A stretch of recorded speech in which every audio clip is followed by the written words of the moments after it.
నా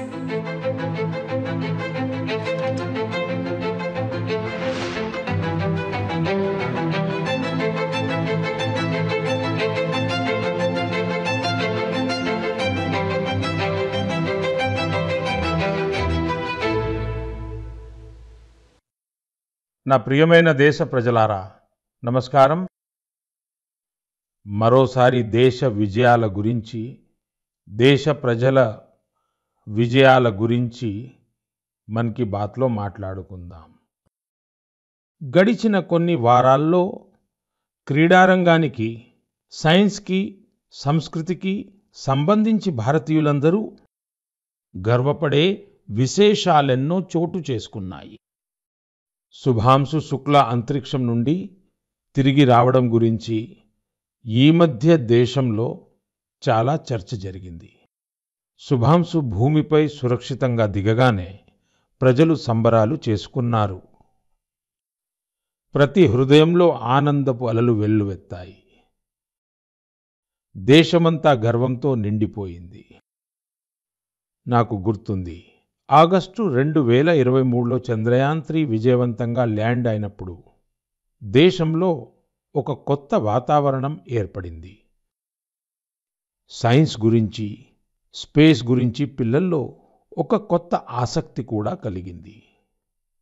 ఇప్పుడు చిన్న చిన్న పిల్లలు కూడా మేము స్పేస్కి వెళ్తాం, మేము కూడా చంద్రుడిపై దిగుతాం, స్పేస్ సైంటిస్టులు అవుతాం అంటున్నారు.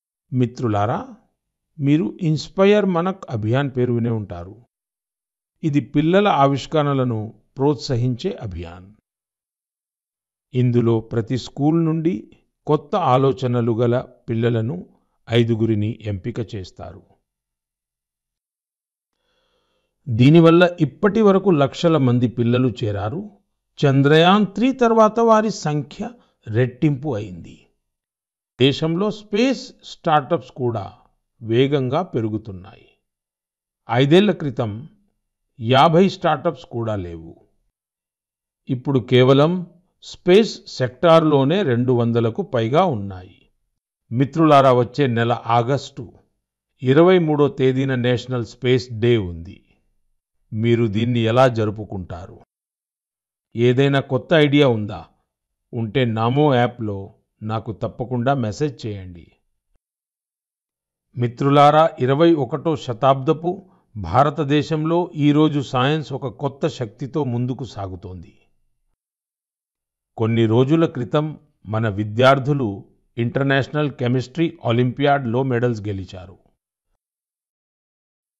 సందీప్ కుచి, దేవేష్ పంకజ్, దేబదత్, ప్రియదర్శి, ఉజ్వల్ కేసరి ఈ 4 భారతదేశానికి ఖ్యాతి తెచ్చారు. గణిత విభాగంలో కూడా భారతదేశం తన గుర్తింపును మరింత బలోపేతం చేసుకుంది. ఆస్ట్రేలియాలో జరిగిన ఇంటర్నేషనల్ మ్యాథమెటికల్ ఒలింపియాడ్లో మన విద్యార్థులు 3 గోల్డ్ మెడల్స్, 2 సిల్వర్ మెడల్స్, ఇంకా 1 బ్రాంజ్ మెడల్ సాధించారు. మిత్రులారా, వచ్చే నెల ముంబైలో ఆస్ట్రానమీ అండ్ ఆస్ట్రోఫిజిక్స్ ఒలింపియాడ్ జరగనుంది. ఇందులో 60కి పైగా దేశాల విద్యార్థులు వస్తారు. శాస్త్రవేత్తలు కూడా వస్తారు. ఇది ఇప్పటి వరకు జరిగిన అతిపెద్ద ఒలింపియాడ్ అవుతుంది. ఒక రకంగా చూస్తే భారతదేశం ఇప్పుడు ఒలింపిక్ మరియు ఒలింపియాడ్ రెండింటిలోనూ ముందుకు సాగుతోంది. నా ప్రియమైన దేశ ప్రజలారా, యునెస్కో నుండి మనందరికీ గర్వం కలిగించే మరో వార్త వచ్చింది. యునెస్కో 12 మరాఠా కోటలను వరల్డ్ హెరిటేజ్ సైట్స్గా గుర్తించింది. 11 కోటలు మహారాష్ట్రలోనివి, 1 కోట తమిళనాడులోనిది. ప్రతి కోట చరిత్రలోని ఒక్కొక్క పేజీతో ముడిపడి ఉంది. ఒక్కొక్క రాయి ఒక్కొక్క చారిత్రక సంఘటనకు సాక్షి. సల్హేర్ కోట, అక్కడ మొఘలులు ఓడిపోయారు. శివనేరి, అక్కడ ఛత్రపతి శివాజీ మహారాజ్ జన్మించారు. శత్రువులు చొరబడలేని కోట ఖాందేరి కోట. సముద్రం మధ్యలో నిర్మించిన అద్భుతమైన కోట. శత్రువులు ఆయన్ని ఆపాలని అనుకున్నారు. కానీ శివాజీ మహారాజ్ అసాధ్యాన్ని సుసాధ్యం చేసి చూపించారు. ప్రతాప్గఢ్ కోట, అక్కడ అఫ్జల్ ఖాన్పై విజయం లభించింది. ఆ సంఘటన ప్రతిధ్వని నేటికి కోట గోడల్లో నిండి ఉంది. విజయదుర్గం కోట, అందులో రహస్య సొరంగాలు ఉండేవి. ఈ కోటలో ఛత్రపతి శివాజీ మహారాజ్ ముందు చూపుకు నిదర్శనాలు కనిపిస్తాయి. నేను కొన్ని సంవత్సరాల క్రితం రాయ్గఢ్ వెళ్ళాను. ఛత్రపతి శివాజీ మహారాజ్ విగ్రహం ముందు నమస్కరించాను. ఈ అనుభవం జీవితాంతం నాతోనే ఉంటుంది. మిత్రులారా, దేశంలోని ఇతర ప్రాంతాలలో కూడా ఇలాంటి అద్భుతమైన కోటలు ఉన్నాయి. అవి దాడులను ఎదుర్కొన్నాయి, ప్రతికూల వాతావరణాన్ని తట్టుకున్నాయి. కానీ ఆత్మగౌరవాన్ని ఎప్పుడూ వదులుకోలేదు.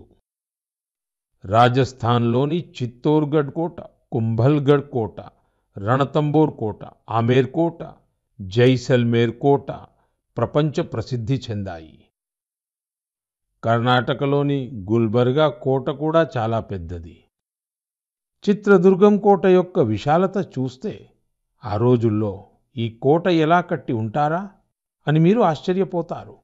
మిత్రులారా, ఉత్తరప్రదేశ్లోని బాందాలో కాళింజర్ కోట ఉంది. మహమ్మద్ గజనీ చాలాసార్లు ఈ కోటపై దాడి చేశాడు. ప్రతిసారి విఫలమయ్యాడు.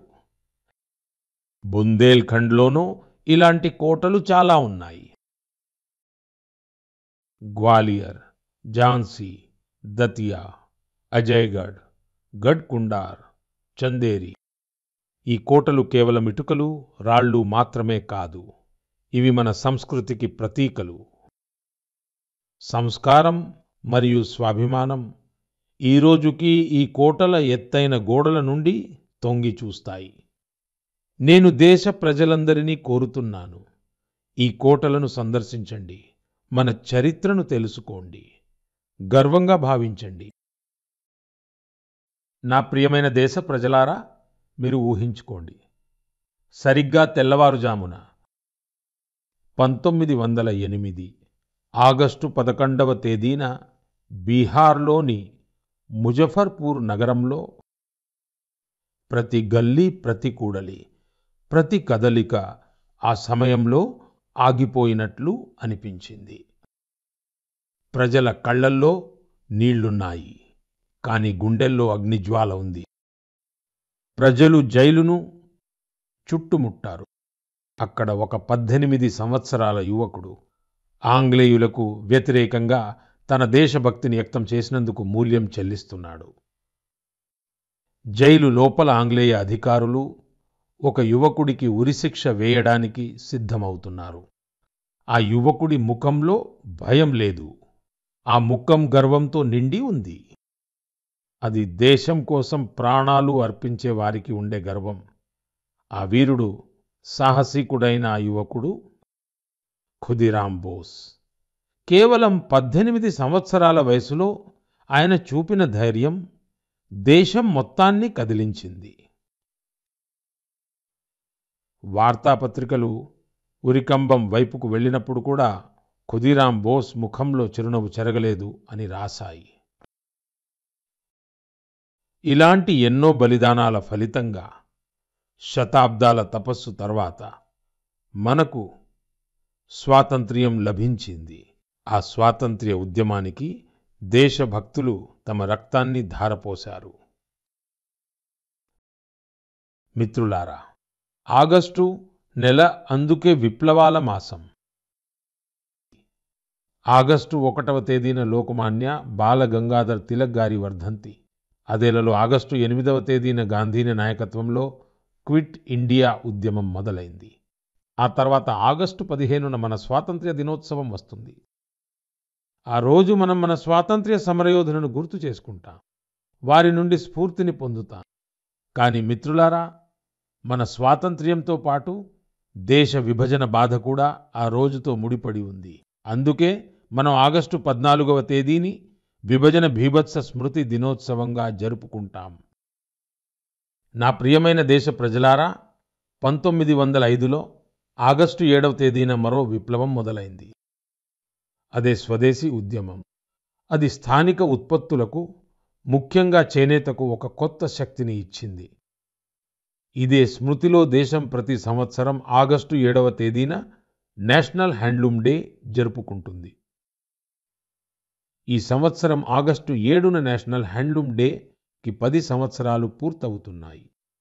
స్వాతంత్ర్య పోరాటం సమయంలో మన ఖాదీ ఎలాగైతే స్వాతంత్ర్య ఉద్యమానికి కొత్త శక్తిని ఇచ్చిందో, అదేవిధంగా ఈరోజు భారత్ అభివృద్ధి చెందిన దేశంగా మారడానికి అడుగులు వేస్తున్నప్పుడు టెక్స్టైల్ సెక్టార్ దేశానికి బలంగా మారుతోంది. దేశంలోని వివిధ ప్రాంతాలలో ఈ సెక్టార్కి చెందిన లక్షలాది మంది ఈ 10 ఏళ్లలో సాధించిన విజయాలు ఎన్నో ఉన్నాయి. మహారాష్ట్రలోని పైఠణ్ గ్రామానికి చెందిన కవితా ధవళే మొదట ఒక చిన్న గదిలో పనిచేసేవారు. స్థలం లేదు, సౌకర్యాలు లేవు, ప్రభుత్వం నుండి సహాయం లభించింది. ఇప్పుడు ఆమె నైపుణ్యంతో దూసుకుపోతోంది. ఆమె 3 రెట్లు ఎక్కువగా సంపాదిస్తోంది. స్వయంగా తాను తయారు చేసిన పైఠణీ చీరలను అమ్ముతోంది. ఒడిశాలోని మయూర్భంజ్లో కూడా ఇటువంటి విజయగాథ ఒకటి ఉంది. ఇక్కడ 650 మందికి పైగా గిరిజన మహిళల కృషి వల్ల సంతాలీ చీరల వైభవం తిరిగి వచ్చింది. ఇప్పుడు వాళ్ళు ప్రతి నెలా 1000 రూపాయలు సంపాదిస్తున్నారు. వీళ్ళు కేవలం బట్టలు నేయడం లేదు, తమకంటూ ఒక గుర్తింపు ఏర్పరచుకుంటున్నారు. బీహార్లోని నలందకు చెందిన నవీన్ కుమార్ విజయం కూడా స్ఫూర్తినిస్తుంది. తరతరాలుగా ఆయన వంశం నేత పని తన ఇంటి పేరుగా మార్చుకుంది. అయితే చెప్పుకోదగ్గ విషయం ఏమిటంటే ఆయన కుటుంబం ఇప్పుడు ఈ ఫీల్డ్లో ఆధునికతను కూడా చేర్చింది. ఇప్పుడు ఆయన పిల్లలు హ్యాండ్లూమ్ టెక్నాలజీ నేర్చుకుంటున్నారు, పెద్ద బ్రాండ్స్లో పని చేస్తున్నారు. ఈ మార్పు కేవలం ఒక కుటుంబానిది కాదు, ఇది చుట్టుపక్కల అనేక కుటుంబాలను ముందుకు తీసుకెళ్తోంది. మిత్రులారా, భారత్లో టెక్స్టైల్ కేవలం ఒక పరిశ్రమ కాదు, అది మన సాంస్కృతిక వైవిధ్యాన్ని చాటి చెబుతుంది. నేడు టెక్స్టైల్ మరియు అపెరల్ మార్కెట్ చాలా వేగంగా పెరుగుతోంది. మరియు ఈ అభివృద్ధికి సంబంధించిన అతి ముఖ్యమైన విషయం ఏమిటంటే గ్రామాలలోని మహిళలు, నగరాల్లోని డిజైనర్స్, వృద్ధనేత కార్మికులు, స్టార్టప్స్ ప్రారంభించే మన యువత అందరూ కలిసి దీని ముందుకు తీసుకెళ్తున్నారు. ఈనాడు భారత్లో 3000కు పైగా టెక్స్టైల్ స్టార్టప్స్ ఉన్నాయి. వీటిలో ఎన్నో స్టార్టప్స్ భారతదేశపు చేనేత యొక్క గుర్తింపును ప్రపంచ స్థాయికి తీసుకువెళ్ళాయి. మిత్రులారా, ఆత్మనిర్భరత బాటలో ముందుకు సాగుతున్న భారత్ 2047 నాటికి వికసిత దేశంగా మారుతుంది. వోకల్ ఫ్లోకల్ దీని ముఖ్య సూత్రం. అతి పెద్ద బలం భారతదేశంలో భారతీయులు చెమటోడ్చి తయారు చేసిన వాటినే కొనండి, వాటినే అమ్మండి. ఇదే మన సంకల్పం కావాలి. నా ప్రియమైన దేశ ప్రజలారా, జానపద గీతాలు మరియు సంప్రదాయాలలో భారతదేశపు వైవిధ్యం యొక్క అత్యంత అందమైన ముద్ర కనిపిస్తుంది. అలాగే దీనిలో భాగమే మన భజనలు, మన కీర్తనలు. అయితే కీర్తనల ద్వారా ఫారెస్ట్ ఫార్ విషయంలో ప్రజలను చైతన్యపరచడం గురించి మీరు ఎప్పుడైనా విన్నారా? బహుశా మీకు నమ్మకం కుదరకపోవచ్చు, కానీ ఒడిశాలోని కెంజర్ జిల్లాలో ఒక అద్భుతమైన కార్యక్రమం జరుగుతోంది. అక్కడ రాధాకృష్ణ సంకీర్తన మండలి అనే పేరుతో ఒక బృందం ఉంది. భక్తితో పాటు ఈ బృందం ఈరోజు పర్యావరణ పరిరక్షణ మంత్రాన్ని కూడా జపిస్తోంది. ఈ కార్యక్రమానికి స్ఫూర్తి ప్రమీలా ప్రధాన్ గారు. అడవిని, పర్యావరణాన్ని రక్షించడానికి ఆమె సాంప్రదాయ పాటలలో కొత్త సాహిత్యాన్ని, కొత్త సందేశాలను జోడించారు. వారి బృందం ఒక్కో గ్రామానికి వెళ్ళి ఆయా గ్రామాల ప్రజలకు అడవిలో మంటలు చెలరేగితే ఎంత నష్టం జరుగుతుందో పాటల ద్వారా వివరించారు. ఈ ఉదాహరణ మనకు గుర్తు చేస్తుంది, మన జానపద సంప్రదాయాలు గడిచిన గతం కావు. వీటిలో నేటికి సమాజానికి దిశానిర్దేశం చేసే శక్తి ఉంది. నా ప్రియమైన దేశ ప్రజలారా, పండుగలు, సంప్రదాయాలు భారత సంస్కృతికి చాలా పెద్ద బలం. కానీ మన సంస్కృతి యొక్క జీవన శక్తికి మరో కోణం కూడా ఉంది. మన వర్తమానాన్ని, మన చరిత్రను డాక్యుమెంట్ చేస్తూ ఉండటమే ఈ కోణం. ఎన్నో శతాబ్దాలుగా మాన్యుస్క్రిప్ట్స్ రూపంలో భద్రపరచబడిన జ్ఞానమే మన అసలైన బలం. ఈ మాన్యుస్క్రిప్ట్స్లో విజ్ఞానం ఉంది, వైద్య పద్ధతులు ఉన్నాయి, సంగీతం ఉంది, తత్వం ఉంది. ఇంకా అన్నిటికంటే పెద్ద విషయం ఏమిటంటే మానవ భవిష్యత్తును ఉజ్వలంగా చేయగల ఆలోచన విధానం ఉంది. మిత్రులారా, ఇలాంటి అసాధారణ జ్ఞానాన్ని, ఈ వారసత్వాన్ని కాపాడటం మనందరి బాధ్యత. ప్రతి యుగంలోనూ మన దేశంలో దీన్ని సాధనగా అవలంబించిన వారు అటువంటి ఒక స్ఫూర్తిదాతే తమిళనాడులోని తంజావూరుకు చెందిన మణి మారన్ గారు. పోనేటి తరం తమిళ తాళపత్ర గ్రంథాలు చదవడం నేర్చుకోకపోతే భవిష్యత్తులో ఈ అమూల్యమైన వారసత్వం పోతుందని ఆయనకు అనిపించింది. అందుకే ఆయన సాయంత్రపు తరగతులు ప్రారంభించారు. ఉద్యోగం చేసే యువకులు, విద్యార్థులు, పరిశోధకులు అందరూ అక్కడికి వెళ్ళి నేర్చుకోవడం మొదలుపెట్టారు. తమిళ్ సువడియల్ అంటే పాములేఫ్, పత్రాలను చదవడం, అర్థం చేసుకోవడం ఏ విధంగా అనే దానిని ప్రజలకు మణిమారన్ గారు నేర్పించారు, పద్ధతి నేర్పించారు. ఈరోజు అనేక ప్రయత్నాలతో చాలామంది విద్యార్థులు ఆ విద్యలో నిపుణులయ్యారు. కొంతమంది విద్యార్థులైతే ఈ తాళపత్ర గ్రంథాల ఆధారంగా సంప్రదాయ వైద్య విధానం మీద రీసెర్చ్ కూడా మొదలుపెట్టారు. మిత్రులారా, ఆలోచించండి. ఇలాంటి ప్రయత్నం దేశమంతటా జరిగితే మన ప్రాచీన జ్ఞానం కేవలం గోడల్లో బందీగా ఉండదు. అది కొత్త తరం యొక్క హుషారులో భాగమైపోతుంది. ఇదే ఆలోచనతో ప్రేరణ పొంది భారత ప్రభుత్వం ఈ సంవత్సరం బడ్జెట్లో ఒక చారిత్రక కార్యక్రమాన్ని ప్రకటించింది, జ్ఞాన్ భారతం మిషన్. ఈ మిషన్ కింద ప్రాచీన తాళపత్ర గ్రంథాలను డిజిటైజ్ చేస్తారు. ఆ తర్వాత ఒక నేషనల్ డిజిటల్ రిపోజిటరీ తయారు చేస్తారు. అక్కడ ప్రపంచవ్యాప్తంగా ఉన్న విద్యార్థులు, పరిశోధకులు భారతదేశపు జ్ఞాన సంప్రదాయంతో అనుసంధానం కావచ్చు. మీ అందరికీ ఒక విజ్ఞప్తి. మీరు అలాంటి ప్రయత్నంలో భాగమై ఉన్నా లేదా భాగం కావాలనుకున్నా MyGov లేదా సాంస్కృతిక మంత్రిత్వ శాఖను తప్పకుండా సంప్రదించండి. ఎందుకంటే ఇవి కేవలం చేతివ్రాతలు మాత్రమే కాదు. ఇవి భారతదేశపు ఆత్మకు సంబంధించిన ఆ అధ్యాయాలు.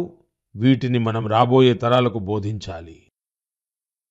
నా ప్రియమైన దేశ ప్రజలారా, మీ చుట్టుపక్కల ఎన్ని రకాల పక్షులు, పిచ్చుకలు ఉన్నాయని మిమ్మల్ని అడిగితే మీరు ఏమి చెబుతారు?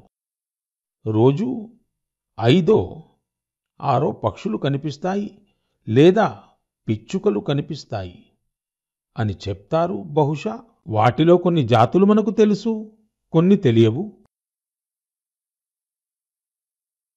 కానీ మన చుట్టూ ఏ ఏ పక్షి జాతులు నివసిస్తున్నాయో తెలుసుకుంటే చాలా బాగుంటుంది. ఇటీవలే అలాంటి ఒక అద్భుతమైన ప్రయత్నం జరిగింది. అస్సాంలోని కాజిరంగా నేషనల్ పార్క్ ఈ ప్రాధాన్యం దాని ఖడ్గమృగాలకు ప్రసిద్ధి చెందింది. కానీ ఈసారి చర్చనీయాంశంగా మారింది. ఇక్కడి గడ్డి మైదానాలు మరియు వాటిలో నివసించే పిచ్చుకలు. ఇక్కడ మొదటిసారిగా గ్రాస్లాండ్ బర్డ్ సెన్సస్ జరిగింది. ఈ సెన్సస్ వల్ల 40కి పైగా పక్షి జాతులు గుర్తించబడ్డాయి. వీటిలో చాలా అరుదైన పక్షులు కూడా ఉన్నాయని తెలిస్తే మీరు సంతోషిస్తారు. ఇన్ని పక్షులు ఎలా గుర్తించబడ్డాయని మీరు అనుకోవచ్చు. ఇక్కడే టెక్నాలజీ అద్భుతం చేసింది. సెన్సస్ చేసే టీం సౌండ్ రికార్డ్ చేసే యంత్రాలను అమర్చింది. తర్వాత కంప్యూటర్లో AI సహాయంతో ఆ శబ్దాలను విశ్లేషించారు. కేవలం శబ్దాల ద్వారానే పక్షులను గుర్తించారు. అది కూడా వాటిని ఏమాత్రం డిస్టర్బ్ చేయకుండా. టెక్నాలజీ, సున్నితత్వము ఒకటైనప్పుడు ప్రకృతిని అర్థం చేసుకోవడం ఎంత సులభంగా, లోతుగా మారుతుందో ఆలోచించండి. ఇలాంటి ప్రయత్నాలను ప్రోత్సహించాలి. ఎందుకంటే దీనివల్ల జీవ వైవిధ్యాన్ని మనం గుర్తించి రాబోయే తరాలను కూడా దీనితో అనుసంధానం చేయగలుగుతాము.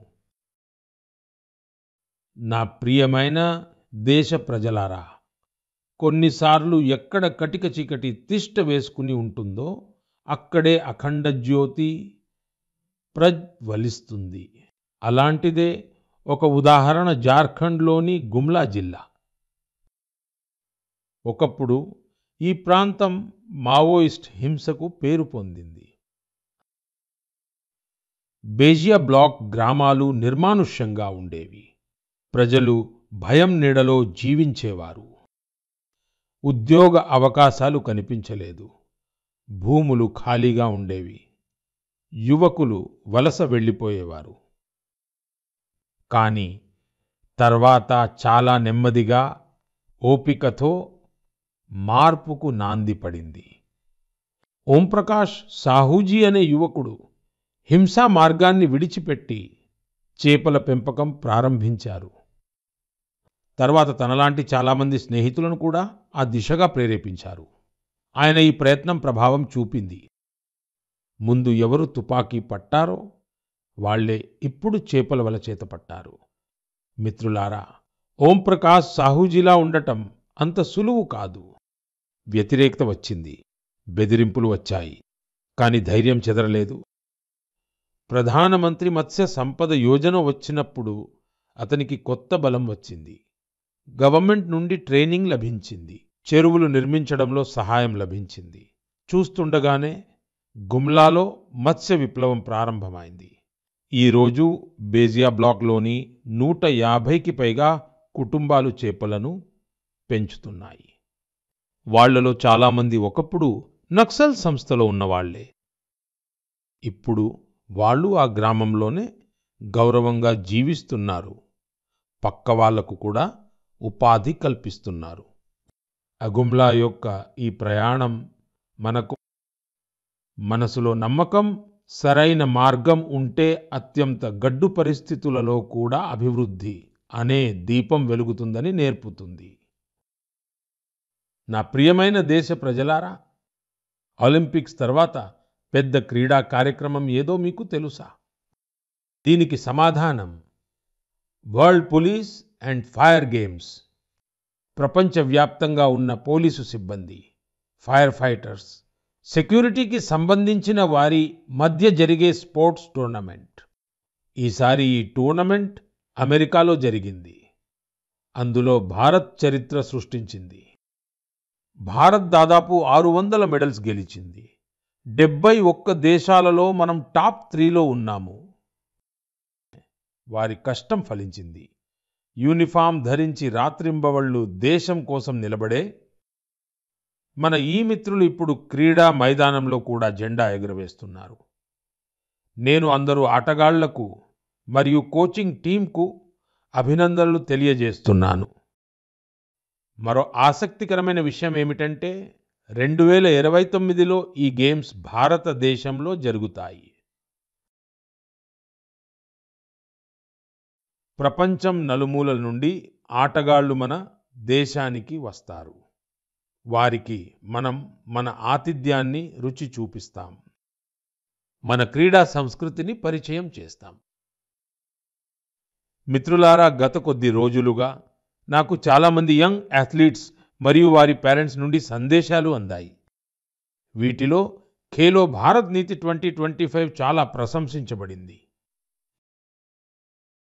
ఈ విధానం యొక్క లక్ష్యం స్పష్టంగా ఉంది. అదే భారతదేశాన్ని స్పోర్టింగ్ సూపర్ పవర్గా చేయడం.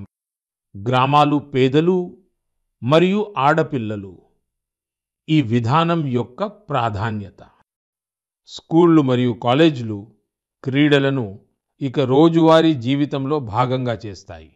క్రీడలకు సంబంధించిన స్టార్టప్స్, అవి స్పోర్ట్స్ మేనేజ్మెంట్స్ అయినా, మ్యానుఫ్యాక్చరింగ్కు సంబంధించినవి అయినా, వారికి అన్ని విధాల సహాయం అందుతుంది.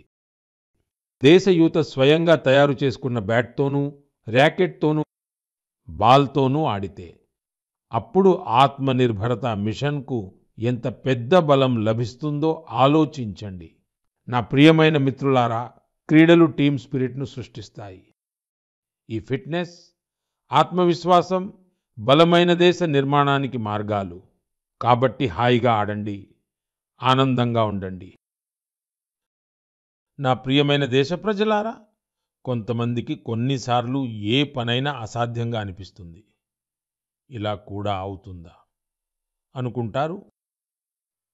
కానీ దేశం అంతా ఒకే ఆలోచనతో కలిసి వస్తే అసాధ్యం కూడా సాధ్యమవుతుంది. స్వచ్ఛ భారత్ మిషన్ దీనికి అతి పెద్ద ఉదాహరణ. త్వరలో ఈ మిషన్కు 11 సంవత్సరాలు పూర్తవుతాయి. కానీ దాని శక్తి, దాని అవసరం ఈరోజు కూడా అలాగే ఉంది. స్వచ్ఛ భారత్ మిషన్ ఈ 11 సంవత్సరాలలో ఒక ప్రజా ఉద్యమంగా మారింది. ప్రజలు దాన్ని వాళ్ళ బాధ్యతగా భావిస్తారు. నిజమైన జన భాగస్వామ్యం అంటే ఇదే కదా. మిత్రులారా, ఈ భావనని ప్రతి ఏడాది జరిగే స్వచ్ఛ సర్వేక్షణ ఇంకా పెంచింది. ఏది దేశంలోని 4500కు పైగా నగరాలు, పట్టణాలు దీనికి జతయ్యాయి. 15 కోట్ల కంటే ఎక్కువ మంది ప్రజలు పాల్గొన్నారు.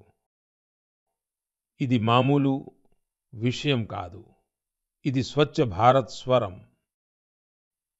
మిత్రులారా, పట్టణాలు తమ అవసరాలు, వాతావరణానికి తగ్గట్టుగా వేరు పద్ధతుల్లో పరిశుభ్రత కోసం పనిచేస్తున్నాయి. వీటి ప్రభావం కేవలం ఈ నగరాలకు పరిమితం కాదు. మొత్తం దేశం ఈ పద్ధతులను అవలంబిస్తోంది. ఉత్తరాఖండ్లోని కీర్తినగర్ ప్రజలు కొండల్లో వేస్ట్ మేనేజ్మెంట్లో కొత్త అద్భుతాన్ని సృష్టిస్తున్నారు. అలాగే మంగళూరులో టెక్నాలజీతో ఆర్గానిక్ వేస్ట్ మేనేజ్మెంట్ పని జరుగుతోంది. అరుణాచల్లో రోయింగ్ అనే ఒక చిన్న పట్టణం ఉంది. ఒకప్పుడు ఇక్కడ ప్రజల ఆరోగ్యానికి వేస్ట్ మేనేజ్మెంట్ చాలా పెద్ద ఛాలెంజ్. ఇక్కడి ప్రజలు దీన్ని తమ బాధ్యతగా స్వీకరించారు. గ్రీన్ రోయింగ్ ఇనిషియేటివ్ మొదలైంది. ఆ తర్వాత రీసైకిల్డ్ వేస్ట్తో పూర్తిగా ఒక పార్క్ తయారు చేశారు. అలాగే కరాడ్లోనూ, విజయవాడలోనూ వాటర్ మేనేజ్మెంట్కి సంబంధించిన కొత్త ఉదాహరణలు ఉన్నాయి. అహ్మదాబాద్లో రివర్ ఫ్రంట్లోని పరిశుభ్రత కూడా అందరి దృష్టిని ఆకర్షించింది. మిత్రులారా, భోపాల్లోని ఒక టీం పేరు సకారాత్మక్ సోచ్. 200 మంది ఆడవాళ్లు దీనిలో ఉన్నారు. వీళ్ళు కేవలం శుభ్రం చేయడమే కాదు, ఆలోచనలను కూడా మారుస్తారు. అందరూ కలిసి నగరంలోని 17 పార్కులను శుభ్రం చేయడం, బట్ట సంచులను పంచడం. ఇలా వీరి ప్రతి అడుగు ఒక సందేశం. ఇలాంటి ప్రయత్నాల వల్లనే భోపాల్ కూడా ఇప్పుడు స్వచ్ఛ సర్వేక్షణలో చాలా ముందుకొచ్చింది. లక్నోలోని గోమతి నది టీం ప్రస్తావన కూడా అవసరం. 10 సంవత్సరాల నుండి ప్రతి ఆదివారం అలసిపోకుండా, ఆగకుండా ఈ టీం సభ్యులు పరిశుభ్రత పనుల్లో నిమగ్నులై ఉన్నారు. ఛత్తీస్గఢ్లోని బిల్హా ఉదాహరణ కూడా అద్భుతమైనది. ఇక్కడి స్త్రీలకు వేస్ట్ మేనేజ్మెంట్ ట్రైనింగ్ ఇవ్వబడింది. వాళ్లంతా కలిసి నగరం రూపురేఖలనే మార్చేశారు. గోవాలోని పణజీ నగరం ఉదాహరణ కూడా స్ఫూర్తిదాయకం. అక్కడ చెత్తను 16 కేటగిరీలుగా విభజిస్తారు. దీనికి నాయకత్వం కూడా మహిళలే వహిస్తున్నారు. పణజీకి రాష్ట్రపతి పురస్కారం కూడా లభించింది. మిత్రులారా, స్వచ్ఛత ఏదో ఒకసారో ఒక రోజో చేసే పని కాదు. మనం సంవత్సరంలో ప్రతిరోజు, ప్రతి క్షణము స్వచ్ఛతకు ప్రాధాన్యత ఇస్తేనే దేశం స్వచ్ఛంగా ఉండగలుగుతుంది. మిత్రులారా, శ్రావణ జల్లుల మధ్య దేశం మరోసారి పండుగ శోభలతో అలంకరించబడుతోంది. ఈరోజు హరియాలి తీజ్ ఉంది. ఆపై నాగపంచమి మరియు రక్షాబంధన్. ఆపై మన అల్లరి కృష్ణుడి జన్మదినోత్సవం జన్మాష్టమి. ఈ పండుగలన్నీ మన భావోద్వేగాలతో ముడిపడి ఉన్నాయి. ఇవి మనకు ప్రకృతితో అనుబంధాన్ని చాటుతాయి, సమతుల్యతా సందేశాన్ని కూడా ఇస్తాయి. మీకందరికీ ఈ పవిత్రమైన పండుగల శుభాకాంక్షలు. నా ప్రియమైన మిత్రులారా, మీ అభిప్రాయాలను, అనుభవాలను పంచుకుంటూ ఉండండి. వచ్చే నెల మళ్ళీ దేశ ప్రజల యొక్క మరికొన్ని కొత్త విజయాలు, ప్రేరణలతో కలుద్దాం. మీ ఆరోగ్యాన్ని జాగ్రత్తగా చూసుకోండి. చాలా చాలా ధన్యవాదాలు.